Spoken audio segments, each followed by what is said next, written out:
안녕하십니까. 이 시대의 가족과 유산에 대한 깊은 질문을 던질 이야기를 오늘 들려드리겠습니다.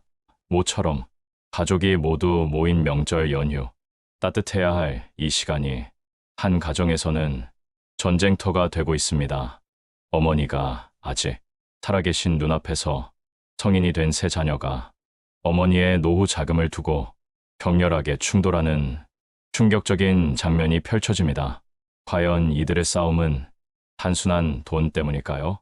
아닙니다. 이 갈등의 이면에는 30년 전 가난과 희생 속에 묻어두었던 해묵은 오해와 서운함이 숨겨져 있습니다. 큰아들의 희생은 왜 보상 심리가 되었을까요? 딸의 경제적 절박함은 왜 어린 시절의 박탈감을 대변할까요? 그리고 막내의 재산 요구는 왜 관심을 향한 외침일 수밖에 없었을까요? 지금부터 재산이라는 껍데기를 벗겨내고 고통스럽지만 진실된 가족의 민낯을 마주하는 이야기가 시작됩니다. 어머니 순옥의 아파트 실내는 아침부터 분주했다. 모처럼 세 자녀와 그들의 배우자까지 모두 모인 명절 아침, 집안은 갈비찜 냄새와 커피향 그리고 아이들의 소리로 섞여 묘한 온기를 뿜어냈다. 겉보기에는 여느 집과 다를 바 없는 평화로운 명절 풍경이었다. 하지만 순옥은 식구들의 밝은 얼굴 뒤편에 감도는 미묘한 긴장감을 감지하고 있었다. 그것은 마치 쨍한 유리잔에 아주 미세한 금이 간 것처럼 언제 깨질지 모르는 위태로움이었다. 오전 내내 순옥은 바쁘게 움직이며 그 긴장감을 애써 외면했다. 큰아들 민호는 모범적인 장남답게 차분하게 앉아 세상 돌아가는 이야기를 나누었지만 눈빛은 끊임없이 어머니와 집안 구석구석을 훑고 있었다. 둘째 딸 지수는 세련된 옷차림과는 달리 표정에 그늘이 깊었고 남편의 사업 문제 때문인지 시계만 자꾸 확인했다. 막내 현우는 가장 말이 없었다. 어릴 적부터 형제들 사이에서 겉돌았던 그는 오늘따라 휴대폰만 만지작거렸다. 점심 식사는 억지로 만든 화기애애함으로 채워졌다. 엄마, 올해는 전이 기가 막히네요. 어머니 건강하세요. 모두 순옥의 안부를 물었지만 순옥은 그 목소리들이 자신의 아니가 아닌 자신의 재산을 향하고 있음을 본능적으로 알았다. 설거지를 마치고 모두 거실에 둘러앉아 과일을 깎아 먹던 오후 3시경 마침내 민호가 조용히 운을 띄웠다. 너무나 평온한 순간이었기에 그 말 한마디는 비수처럼 느껴졌다. 엄마 이제 명절도 되었고 집 명의에 대해서는 우리 형제들끼리 진지하게 상의를 해봐야 할 것 같아요. 순간 텔레비전 소리마저 뚝 끊긴 듯한 정적이 거실을 덮쳤다. 지수는 깎던 사과를 멈추었고 현우는 휴대폰을 내려다보던 고개를 들었다. 갑자기 그 이야기는 왜 꺼내니? 순옥은 애써 목소리를 가다듬었지만 이미 목이 메어 있었다. 민호는 침착하게 자신의 논리를 펼쳤다. 아니 갑자기라기보다 이제 엄마도 연세가 있으시고 저희도 각자 가정이 있잖아요. 솔직히 말씀드리면 제가 지금까지 엄마 병원이며 생활비며 가장 많이 부담해 온 것도 사실이고요. 나중에 복잡해지기 전에 미리 각자 지분대로 정리를 하는 게 모두를 위해 깔끔할 것 같아요. 이때 지수가 끼어들었다. 오빠 말도 일리는 있지. 그런데 오빠가 부담했다고 해도 지금 당장 현금화가 필요한 상황이잖아. 우리 남편이 대출 문제로 머리가 깨질 지경이야. 어머니 집 담보로라도 일부 정리가 되어야 숨통이 트이지. 지수의 말이 나오자마자 현우가 조용히 입을 열었다. 나는 현금화든 지분이든 상관없는데 공평하게 해야 해. 나는 늘 치이고 살았는데 이제 와서 형이랑 누나 유리한 대로만 흘러가는 건 못 봐. 세 자녀가 각자의 정당한 요구를 주장하며 날 선말을 주고받는 동안 순옥은 몸이 차갑게 식는 것을 느꼈다. 그들의 대화 속에는 어머니에 대한 사랑이나 걱정은 없고 오직 숫자와 그리고 돈만 남아 있었다. 순옥은 자리에서 벌떡 일어섰다. 다리가 후들거렸지만 억지로 힘을 주어 버텼다. 됐다. 그만들 해. 순옥의 목소리는 미세하게 떨렸지만 그 단호함에 자녀들은 잠시 침묵했다. 내가 아직 죽지 않았어. 너희들 눈에는 내가 이 집 한 채로만 보이니? 그녀는 더 이상 견딜 수 없었다. 울컥 솟아오르는 서러움과 분노를 억누르며 순옥은 머리가 아프니 나 좀 쉬겠다는 말을 겨우 내뱉고는 뒤도 돌아보지 않고 자신의 방으로 들어갔다. 방문을 닫는 순간 그녀의 귀에는 자녀들이 다시 목소리를 낮춰 명의와 지분에 대해 속닥거리는 소리가 들렸다. 내가 아직 살아있는데. 순옥은 방문을 잠그고 털썩 주저앉았다. 모처럼의 명절이 그녀에게는 자신이 가족에게서 얼마나 잊혔는지를 확인하는 잔인한 재산 분배 회의가 되어버린 것이다. 순옥이 방에 들어간 후 거실 분위기는 싸늘하게 얼어붙었다. 며느리와 사위들은 불편함을 감추지 못하고 먼저 자리를 떴다. 밤이 되자 세 형제만 남은 거실에는 냉기만이 감돌았다. 순옥은 방에서 나오지 않았고 남은 저녁 식사는 아무도 손대지 않은 채 식어갔다. 형제들은 끓어오르는 감정을 억누르지 못하고 다시 한번 충돌했다. 민호가 먼저 지수에게 날카롭게 말했다. 지수야, 너희 사업 때문에 급하게 현금화하려는 거 다 알아. 하지만 내가 엄마한테 쏟은 시간과 돈이 얼만데 내가 갑자기 끼어들어서 다 뒤흔들려 해? 지수는 눈을 치켜떴다. 오빠가 시간 썼다는 거 인정해야 하지만 오빠도 그동안 명절에 생색내고 장남으로서 받을 몫은 다 받아갔잖아. 나는 당장 빚을 막아야 해.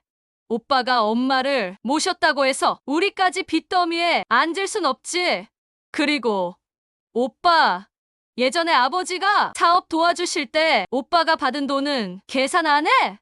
현우는 이 싸움이 지겨웠지만 자신의 존재를 증명해야 한다는 강박에 사로잡혔다. 그는 테이블을 치며 말했다. 나는 그런 잔돈 가지고 싸우는 거 지긋지긋해. 어차피 이 집은 다 같이 공평하게 나눠야 해. 나는 어릴 때부터 늘 찬밥 신세였어. 이 집이 내가 가족한테 받을 수 있는 유일한 공평함이야. 대화는 이미 재산 분배를 넘어 과거의 서운함과 상처의 무게를 재는 싸움으로 변질되었다. 민호는 자신이 어머니를 위해 희생했던 과거를 보상받지 못했다는 피해의식에 사로잡혀 있었다.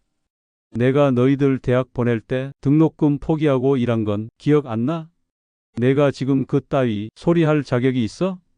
지수는 민호의 희생을 인정하면서도 자신의 재정 위기가 가장 심각하다는 이유로 우위를 점하려 했다.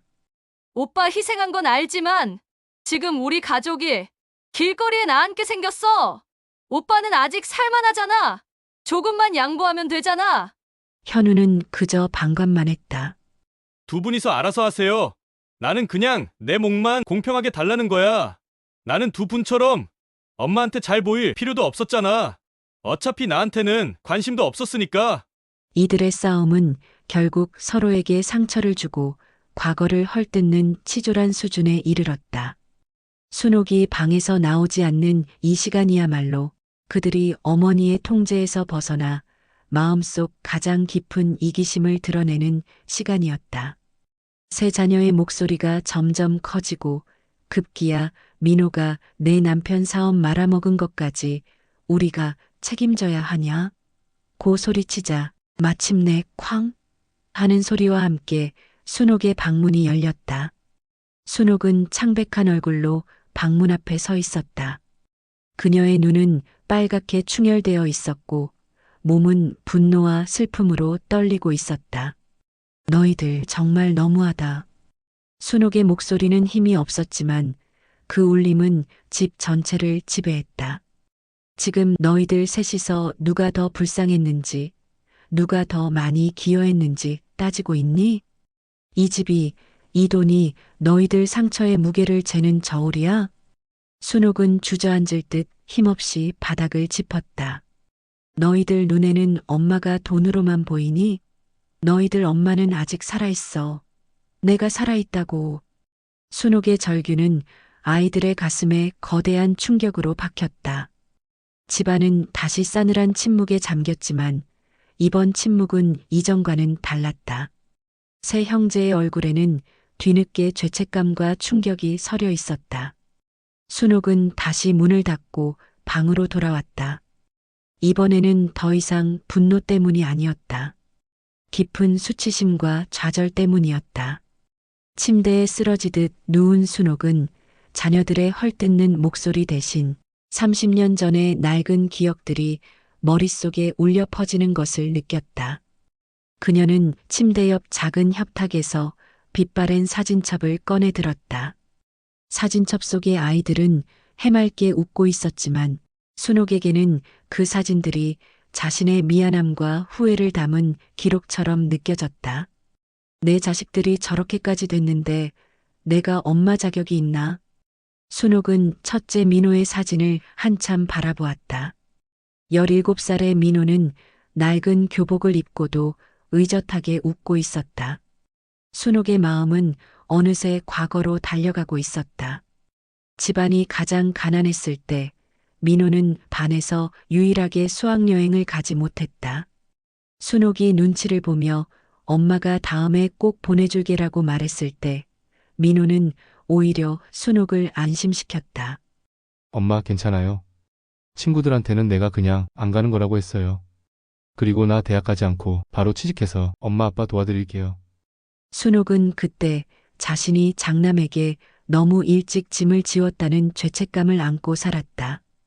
오늘 민호가 내가 제일 많이 부담했다고 소리쳤을 때 그 말은 보상 심리가 아니라 자신의 청춘을 바친 것에 대한 울분이었음을 깨달았다. 순옥은 그 헌신을 돈으로 계산하게 만든 현실이 서러웠다. 다음 둘째 지수 사진을 봤다. 지수는 유난히 총명하고 꿈이 많았다. 피아노 학원에 가고 싶어 했지만 순옥은 돈 때문에 매번 거절해야 했다. 고등학교 때 지수가 예체능 대학에 가고 싶다고 했을 때 순옥은 매몰차게 막았다. 우리 집안 버거운 상황에 내가 어떻게 사치를 부려. 정신 차리고 취업될 만한 곳을 알아봐. 지수는 순옥 앞에서 한 번도 울지 않았지만 그날 밤 몰래 울던 소리를 순옥은 평생 잊지 못했다.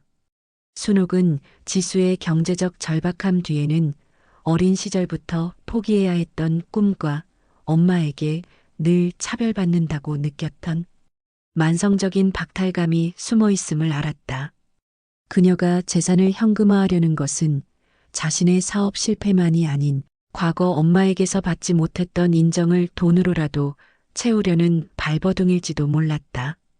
마지막으로 늦둥이 현우는 늘 다른 두 형제와는 거리를 두고 혼자 놀았다. 현우가 태어났을 때는 이미 집안 사정이 조금 나아졌지만 순옥 부부는 민호와 지수의 뒷바라지에 지쳐 있었다. 현우는 늘 형제들 사이에서 겉돌았고 순옥은 막내니까 괜찮겠지라는 안일함으로 현우에게 가장 적은 관심을 주었다. 순옥은 오늘 현우가 내뱉은 나한테는 관심도 없었잖아. 라는 절규가 단순히 술주정이 아니라 30년 묵은 고독이었음을 깨달았다. 현우의 돈에 대한 집착은 형제들로부터 늘 배제되었던 자신이 가족의 일원임을 돈을 통해 확인받으려는 몸부림이었던 것이다. 순옥은 사진첩을 덮고 흐느꼈다. 그들의 싸움은 이 집 한 채의 가치를 두고 벌어진 것이 아니었다. 그것은 순옥 자신이 가난 때문에 혹은 무지 때문에 자식들에게 짊어지게 한 과거의 상처와 희생을 두고 싸우는 것이었다. 돈은 그저 그 상처들을 꺼내 싸우게 만든 비겁한 상징일 뿐이었다. 내가 너희들을 이렇게 만들었구나. 순옥은 모든 것을 깨달았지만 이미 몸과 마음이 너무 지쳐버린 상태였다. 그녀는 이 거대한 갈등을 어떻게 해결해야 할지 알 수 없었고, 이대로 영원히 이 고통 속에서 홀로 고립되어야 할 것 같은 좌절감에 사로잡혔다. 민호는 소파에 기대앉아 있었다. 그의 머릿속은 분노와 정당화로 가득 차 있었다. 내가 뭘 잘못했는데? 내가 제일 많이 희생했는데 왜 엄마는 나한테 소리를 질러? 민호는 20살 대학 입학을 앞두고 아버지의 작은 사업이 무너졌던 그때를 떠올렸다. 낡은 집의 방 한 구석, 어머니 순옥은 퉁퉁 부은 얼굴로 민호야, 미안하다. 등록금이 라며 말을 잇지 못했다. 민호는 그 순간 자신이 이 집의 장남이자 가장이 되어야 함을 깨달았다. 그는 웃으며 말했다. 엄마, 저 대학 안 가도 돼요. 아르바이트해서 돈 벌 거예요. 지수랑 현우는 꼭 대학 보내야죠. 그는 그 약속을 지켰다. 낮에는 공장, 밤에는 편의점에서 일했다. 동생들이 등록금을 냈을 때 그는 자신의 통장에 쌓이는 피와 땀의 기록을 보며 묘한 자부심과 서글픔을 동시에 느꼈다. 그의 희생은 가족을 지탱하는 기둥이었다. 민호는 자신이 가진 장남의 헌신이라는 굳건한 논리가 동생들의 요구에 정면으로 맞설 수 있는 유일한 방패라고 믿었다. 동생들이 원하는 것은 단순히 돈이 아니라 자신이 희생했어야만 했던 과거에 대한 보상이었다. 그는 그 보상을 어머니의 집을 통해 받고자 했다. 민호가 화장실에 간 사이 지수는 거실 테이블에 홀로 앉아 숨을 쉬었다. 그녀의 눈에 비친 민호의 모습은 언제나 당연히 더 많은 것을 누리는 사람이었다. 6학년 때 지수는 방에서 몰래 피아노 학원 전단지를 보고 있었다. 그때 민호 오빠가 와서 어깨를 툭 쳤다. 지수야, 피아노는 나중에 하자. 오빠가 너 영어 학원비 대줄게. 지수는 그 순간 오빠가 자신에게 적선을 베푼다고 느꼈다. 오빠는 늘 부모님의 절대적인 신뢰를 받았고 그의 희생은 가족 모두의 입에 오르내리는 훈장이었다. 지수는 자신이 노력하는 모든 것이 민호의 그림자 속에 묻힌다고 생각했다. 오빠는 컸으니 자기가 선택해서 대학을 안 간 거지만 나는 엄마에게 간절히 원하던 꿈을 빼앗겼어. 그런데도 오빠는 항상 내가 너희를 위해라고 말하지. 지수의 서운함은 민호의 헌신을 인정하지 않으려는 방어 기제로 작용했다. 그녀의 눈에는 민호의 요구가 단순히 돈에 대한 탐욕이 아니라 과거의 희생을 내세워 동생들 위에 군림하려는 오만함으로 비쳤다. 지수가 지금 현금화를 강하게 요구하는 것은 오빠의 그 훈장을 깎아내려 공평한 위치에 서고 싶어하는 간절한 몸부림이었다. 민호가 돌아오자 두 사람 사이에 다시 냉전이 시작되었다. 둘은 어머니의 방 쪽은 쳐다보지도 않은 채 서로에게 비수를 꽂았다. 너 지금 사업 망해서 급한 거 나도 알아 하지만 그건 내 능력 문제지. 왜 그걸 엄마한테 덮어 씌우려 해? 나는 내 등록금까지 대줬어. 오빠의 희생은 고맙지. 하지만 오빠가 나한테 해준 건 빚이야. 오빠가 그때 돈 벌어서 엄마한테 맡긴 돈도 결국 엄마 재산 불리는 데 썼잖아. 왜 모든 걸 오빠의 몫으로만 계산해? 나는 나대로 참고 살았어. 두 사람은 서로가 더 많이 희생했고 더 많이 고통받았다고 주장했다. 민호의 장남의 책임감과 지수의 딸로서의 박탈감이 정면으로 부딪히며 재산이라는 현실적인 문제가 아닌 감정의 골이 더욱 깊게 파였다. 막내 현우는 이들의 싸움을 외면한 채 거실 한 구석에서 더욱 고립되어 갔다. 형과 누나가 격렬하게 싸우는 동안 막내 현우는 소파에 누워 있었다. 그는 거실에 있지만 정서적으로는 가장 먼 곳에 있었다. 현우는 술을 마시기 시작했다. 그의 머릿속에는 오직 소외감이라는 단어만이 반복되었다. 현우가 초등학교에 입학했을 때 민호는 이미 군대에 가 있었고 지수는 고등학생이었다. 부모님은 늦둥이인 현우에게 물질적인 것은 충분히 해주었지만 정신적인 여유는 없었다. 그들이 현우를 바라볼 때의 눈빛은 이미 2번의 육아를 끝낸 피로감이 담겨 있었다. 현우의 운동의 날, 민호는 직장 때문에 오지 못했고 지수는 야자 때문에 늦었다. 순옥은 현우에게 엄마가 있으니 괜찮지? 라고 물었지만 현우의 눈에는 다른 친구들 옆에 나란히 앉아 있는 온전한 가족의 모습만 들어왔다. 형은 집을 나섰고 누나는 나를 귀찮아했다. 엄마 아빠는 나를 다 자란 나무 밑에 심어진 풀포기처럼 대했다. 나는 이 가족의 과거가 아닌 덧붙여진 현재일 뿐이었지. 현우는 자신이 형과 누나의 과거의 희생이라는 논쟁에 낄 자리가 없음을 알고 있었다. 그의 기억은 가난했지만 끈끈했던 과거가 아니라 풍요로워졌지만 외로웠던 현재에서 시작했기 때문이다. 술이 취하자 현우의 억눌렸던 분노가 터져나왔다. 그는 이어폰을 팽개치고 거실 중앙으로 걸어 나왔다. 2분 다 그만해요. 지겨워. 누구 희생이 더 큰 애만해. 나는 추억조차 없었어. 민호와 지수는 현우의 갑작스러운 절규에 당황했다. 너 왜 그래, 현우야? 술 취했니? 이건 우리 문제야. 누나한테는 이 문제가 우리 문제로 보이지? 누나의 꿈 뒤에 나는 늘 혼자였잖아. 나는 그냥 덤이었잖아. 현우의 목소리는 울먹이고 있었다. 그의 눈은 형과 누나, 그리고 문이 닫힌 어머니 방을 향해 있었다. 나는 돈이 필요한 게 아니야. 나는 내가 이 가족의 일부임을 인정받고 싶어. 이 집을 똑같이 나눠야 해. 그래야 내가 이 가족의 동등한 구성원이었다는 증명이 되는 거라고. 그의 분노는 돈에 대한 탐욕이 아니라 사랑과 관심의 부재에 대한 절절한 외침이었다. 현우의 절규는 어머니의 방문을 다시 열게 만들었다. 순옥은 이제 울지 않았다.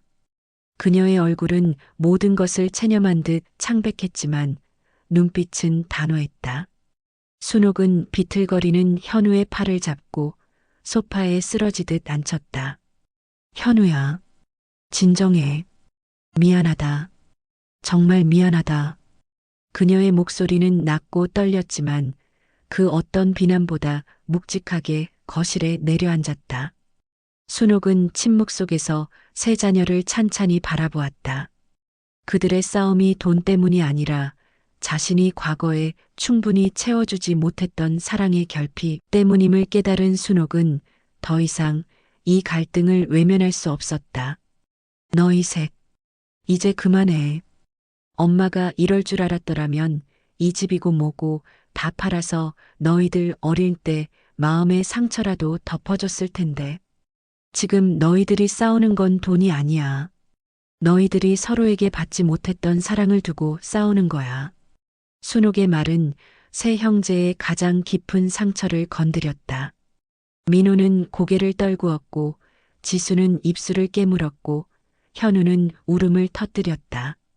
어머니의 단호한 개입과 슬픔은 형제들로 하여금 재산이라는 껍데기를 벗고 오랜 오해와 고통을 마주하게 만들었다.